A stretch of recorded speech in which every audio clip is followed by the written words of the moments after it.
Your Excellency Abdallah, Chief Executive Officer, Your Excellency Mastur, Minister of Economy, respected Chancellor Yousefi, respected Dr. Nemat, distinguished guests.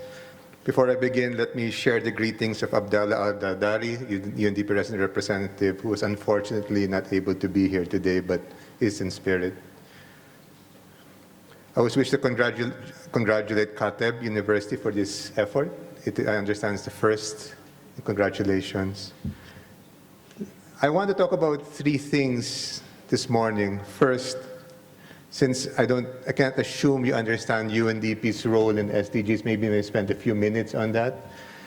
Two, I will talk about how UNDP, under the leadership of the Ministry of Economy, has been implementing SDGs. And last, what does this mean for universities, academia, and think tanks in Afghanistan? First, as mentioned by previous speakers, unlike the MDGs, the SDGs recognize the complexity involved, that there are interdependencies. It also talks about how no single agency or ministry can actually undertake the task. And that's why, as His Excellency Mastur mentioned, he's pleased for support. In fact, if the SDGs are to be achieved, it should be achieved in the whole of society, or at least the whole of government approach. And that will include the universities. Unlike other UN agencies, UNDP, under the UN reform, has been tasked to support governments and other UN agencies to help achieve the SDGs in every country. And other UN agencies focus on their mandate, although UNDP is obligated to work with other UN agencies to help the government achieve. So it's a little different in terms, because it recognizes that SDGs are fundamentally complex. How has this mandate been translated globally and in Afghanistan? The UNDP globally has 4 roles to help the government and other UN agencies. First, policy and program solutions to achieve the SDGs. 2, providing support for metrics and analysis to understand. Third, SDG financing. And last, knowledge and innovation. And as His Excellency Mastur said earlier on, there was a roundtable discussion held here 3 weeks to a month ago, discussing specifically in what they call integrative modeling, working with the government to develop an economic model to be able to understand how policies have an impact, not just on income, but across all 16 SDGs. Therefore, we're also working under the leadership of Ministry of Economy on supporting the effort in prioritization, data, mainstreaming, and localization, as well as looking at the 2020 to 2030 roadmap, which His Excellency Minister Mastur described earlier on. And this is the goal is to have an integrative model which different ministries can use to have a policy dialogue, to actually look what are the trade-offs and synergies. If we invest in agriculture, what is implication in terms of water?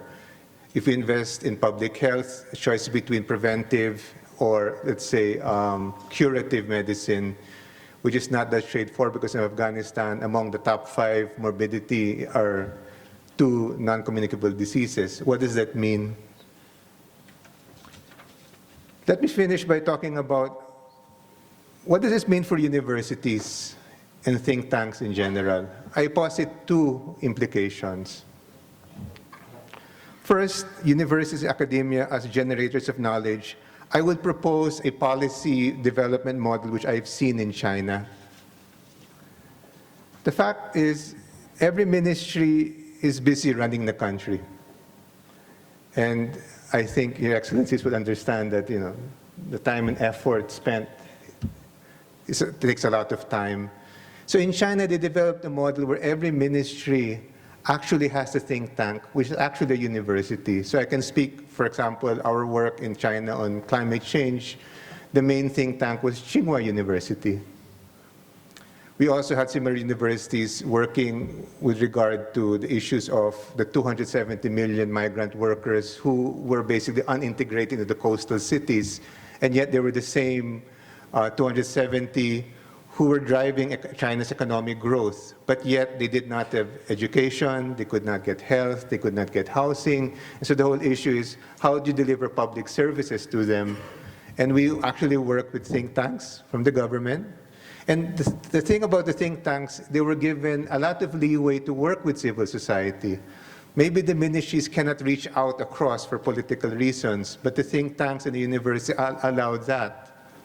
And so as a model, perhaps the government of Afghanistan or the university may want to consider building on what Jeffrey Sachs said earlier as an SDSN, but more using the think tanks to support discussions across the government.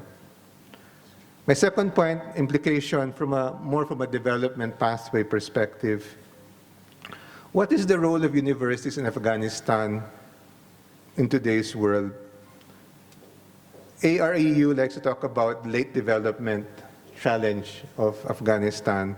The fact that in today's industrialization, you're talking about industrialization 4.0. You are now in what they call in economics in the demographic dividend period. And you look at the history of East Asia, China, Singapore, Hong Kong, Taiwan, Japan, the fastest economic growth in their period happened during the demographic dividend period. What is this period? It's the time, like in Afghanistan, where half of your population is below the age of 25, where your fertility rates may be high. But that's always an opportunity because most of the world around is already below fertility replacement rate. The question is, if Afghans are going to participate in the world that's aging, investments in human capital will be important. And now is the time. It is a demographic dividend transition. And if you learn from the lessons of East Asian countries, this is the time of great opportunity as well.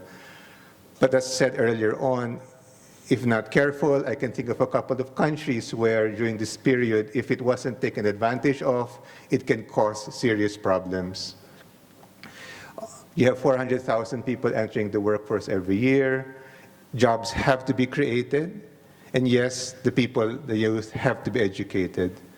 And on that note, I wish to congratulate the government of Afghanistan for the great work done in terms of the Afghan Sustainable Development Goals, to the Ministry of Economy for their leadership, and to the Kateb University for hosting this organization. Thank you very much.